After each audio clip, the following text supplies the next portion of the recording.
if that was something different from who you are. You're connected with being, with a sense of simple beingness. Being comes from the word to be, the most primordial thing. And everything in nature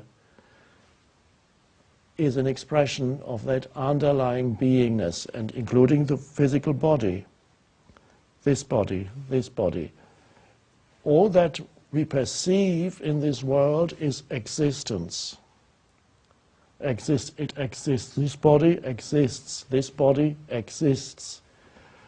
Underlying existence is being. Being is the formless, timeless dimension within yourself. It's very much like the black hole at the center of the galaxy.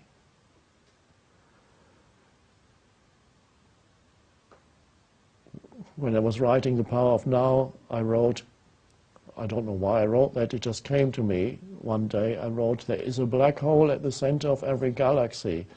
And the editor saw it and said, you can't say that because you don't, how can you know that? The people are going to argue with that, so it was taken out. And some years later I read an article by a scientist and it said, now scientists believe that there is a black hole at the center of every galaxy. And so, why did I know that? I knew that because I could feel the black hole inside myself. The spacious, formless one life, the origin. And I know that the human being is a microcosm. It's just what you can understand the whole universe by understanding yourself. You are just a microscopic version of that. So we are regaining, by no longer being lost in the conceptualizing mind, we regain something that was lost a long, long time ago, very much like the prodigal son in the New Testament. Your origin. Not your origin in, you can say, it's not really your origin in time. It's not saying, okay, my origin was 6 billion years ago, that's where I started. When the Big Bang happened, that was the beginning of me. That's true, of course. That was the beginning, but it's not so much that the origin is in the distant past, or not even in the near past. The origin is timeless, the origin of your being. It is still there, this primordial nothingness, nothingness before the Big Bang is still in you now. Nature can help you rediscover that if you approach it not with the conceptualizing mind, but you approach nature and perceive nature in a state of alert attention, spaciousness. And that's a wonderful, first we could call it a practice, but then it's no longer a practice, it becomes a natural way of being, first in nature and then even in the man-made world. But we need to first of all be able to, we are going into it now, do it in the forest or on the beach or in the field, wherever it is, before you can be in that state in the shopping mall, where everything is not so being. You can't really find being that easily. You have to be rooted very deeply in yourself to find being in the shopping mall, because everything is surface phenomena. Buy me, do this, eat a hamburger. Look here, and then after 20 minutes in the shopping mall, you're totally exhausted because all the energy is flowing out of your eyes into phenomena. and music is in the background. Not the most profound music, just... And yet you could be walking in the forest for 3 hours and not feel exhausted, in fact feel invigorated. Isn't that strange? So the shopping mall takes it out of you, and the forest or whatever, or the beach or the desert puts it back. There's something there that's very, very different, but not for everybody. There needs to be the openness and the alertness, so that all the seemingly insignificant things in nature, you are alert to that. And that, for example, you're walking a tree, a slight movement of leaves in the breeze, perhaps a sound associated with it. Your senses are alert, not strained, there's no tension, you don't go, no, just alert, and in that alertness, of course, there's no thought anymore, because if you were thinking, you would not be alert. Thought is not alert, it's a lower state. Alertness is a higher state than thought, a higher consciousness than thought, but by the good thoughts, which means creative thoughts, original insights, can only come out of the alertness. You need to have the alertness, and then sometimes thought becomes fruitful and original and creative out of that. But if you never touch the alertness, then thought is repetitive. Old records, CDs, not records anymore, and not CDs anymore, old iPods or whatever. Same. So nature, then you have to approach nature with that alertness, attentiveness, like a little child, as if you had come there for the first time into that place. Let's say maybe you drive somewhere, or maybe it's close to where you live. You get out of the car or out of your door, or for most people, even wherever you live, there will be something natural when you step out of your house somewhere. Even if you live downtown, there may be a little tree somewhere. Not acknowledged by most people. Almost everybody walks past it without looking, because they have more important things to think about.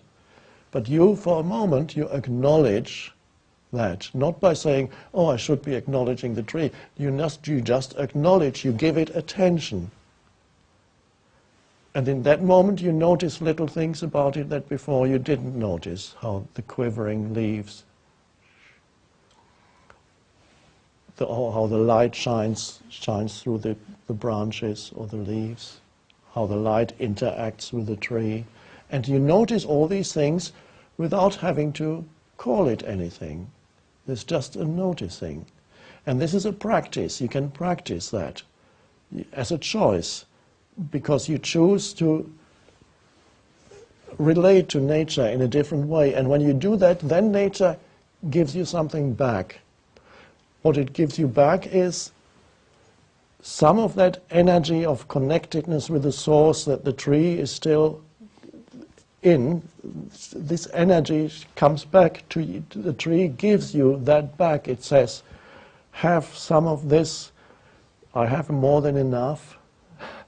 And you get, so it helps you to feel that connectedness. But you are also helping the tree. I'm saying that intuitively. The tree hasn't spoken to me like that. Maybe some trees speak to some people, but not to me.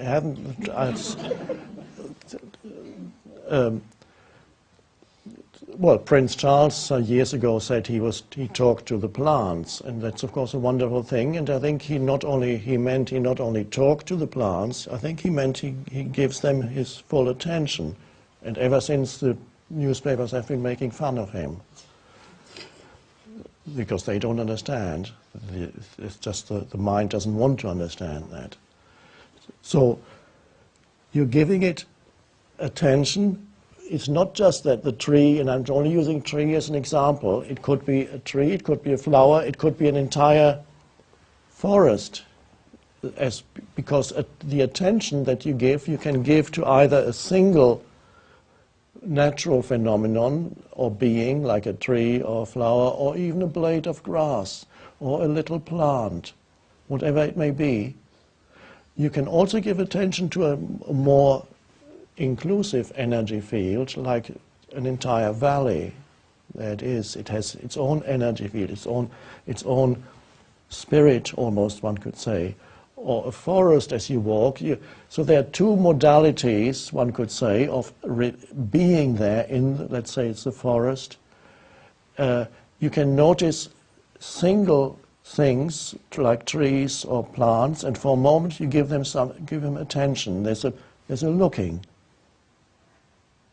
in alertness, and then you look at something else, and there's no choice really involved in not saying, okay, what can I look at now? It happens naturally. Your eyes, you look at this, and then suddenly you look at something else, and then you take in the totality of what's there, just a general, without always necessarily focusing on one thing. You take in the totality, and that is there's an expression in Zen which is translated as a choiceless awareness, an expression that also I believe Krishnamurti used. Choiceless awareness so you take in the totality of what is around you, and then the nature, the entire energy field of what's around you then connects with you, and you connect with it. So it gives you what some of that connectedness with the source that nature never lost almost transmits itself to you. But it's a reciprocal process. What you give nature is the awareness of itself. Because we need to remember that nature, it's not that you are separate from nature, you haven't been put into nature, you have come out of nature, you are nature also. You are nature that is in the process of becoming conscious of itself. And so what you then give back to the tree or the flower or the forest is awareness of itself. It recognizes, because this flower, I would say it does not know it is beautiful, it just is. The flower is. Its beauty is there, it comes from the source. And now when any human perceives this flower as a true act of perception, not conceptualizing it or judging it, something responds from within. There's something is touched within. There's such beauty there, but even to call it beauty, you don't need that. There's something there, something within responds, almost a recognition. And when you perceive in such a way, you realize that you and it are not separate. The illusion of separation, which is created by the thinking mind, disappears. And there's a sense of oneness. When you are not calling it anything, this pure, spacious perception, immediately there's not me and the flower. There's a continuum. The flower arises within the field of consciousness. It comes out of that. And so